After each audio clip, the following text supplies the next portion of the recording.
Welcome back to the Sober Sofa. My name is Shanti Patty Owen. I am your host for this channel where we discuss all topics related to addiction and sobriety. I was an 80s model, stay-at-home mom, was a legal secretary for 6 or 7 years, and for the last 8 years, I have been working in the addiction recovery field as a sober coach and a sober companion. Not only did they lose their own personal homes, their yards, the schools their kids went to, they're missing their direct community support. Today's topic is disaster trauma. Specifically, I'm going to talk about the fires in Los Angeles, which have affected not only the people living there, of course it has affected them the most, but people who love them. I am a sex addict, love addict, an alcoholic, a compulsive gambler, and a debtor. I haven't been able really to think about any other topics related to addiction and sobriety right now because my heart, I have a lot of friends who live there, some who have lost their homes, rekindling my 9/11 traumas when I lived in New York City. That's when the light bulb went off and I said, oh yeah, that is when my addiction issues spiked. My sexual acting out, my compulsive spending, and my drinking. And of course, at the time, I didn't realize it. I'm just saying I just need some relief. It actually wasn't for decades later that I discovered that that's not when the addiction started, but when the addiction issues bloomed. What we discovered, and I could have done more of it at the time if I was sober, is what we needed most during 9/11 was community support. Of course, we had the support from everybody around the world, but we needed to bond with people in New York City. And that's what we did. You might have heard that people have talked at length about how New Yorkers, who can be a little bristly and crass, were so warm and inviting and loving. What they need more than anything is community support. I mean, we can send all the support around the world. And what's so important for them and anybody who's dealing with a disaster is to get support from people who are going through the same trauma. There's nothing like that. What people in Los Angeles are already doing is bonding together, and it's amazing.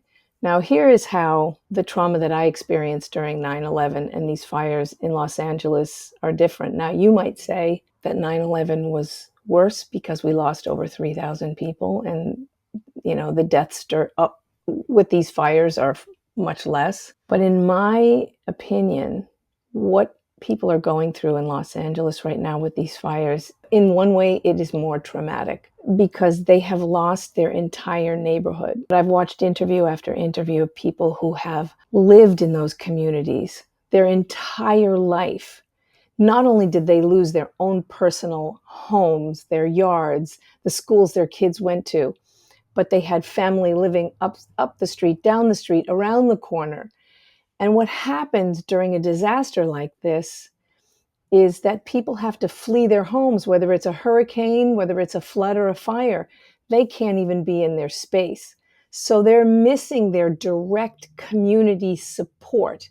At least during 9/11, except for a small portion of downtown New York City that was destroyed, most of us were able to stay in our communities.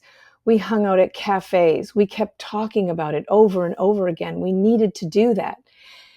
And because these fires have scattered everybody they're going to relatives in other states and other parts of California, they don't have that direct personal support that is so crucial. In New York City, I had so many neighbors that I was friendly with. I lived there for 35 years, and I lived in one particular neighborhood for 26 years.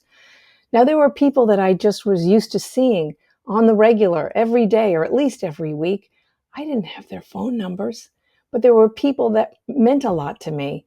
And it was so great that we could stop, walk our dogs, talk about what's going on, ask each other what we needed. And that is something that so many of these victims of these fire are experiencing, that they can't just sit at a cafe and talk with their neighbors.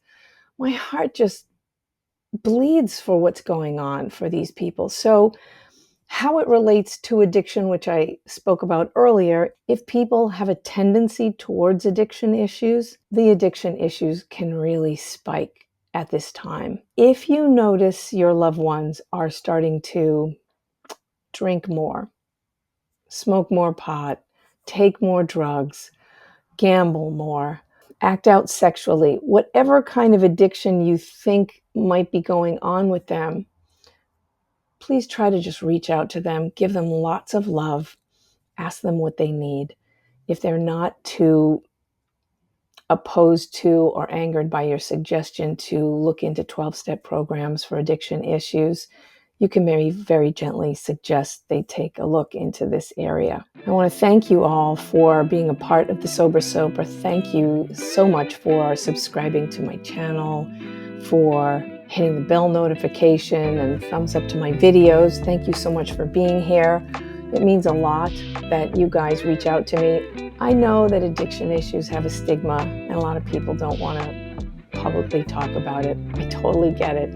I'm one of the few that's out there flapping in the breeze with my addiction issues. In whichever way you communicate, whether it's with me privately or you leave a message in the chat, would love to hear how you're doing, especially if any of you from the Los Angeles area would love to hear how you're doing and how you guys are creating community for one another. That would be fantastic. Again, welcome back to the Sober Sober. I look forward to seeing you again and again and again.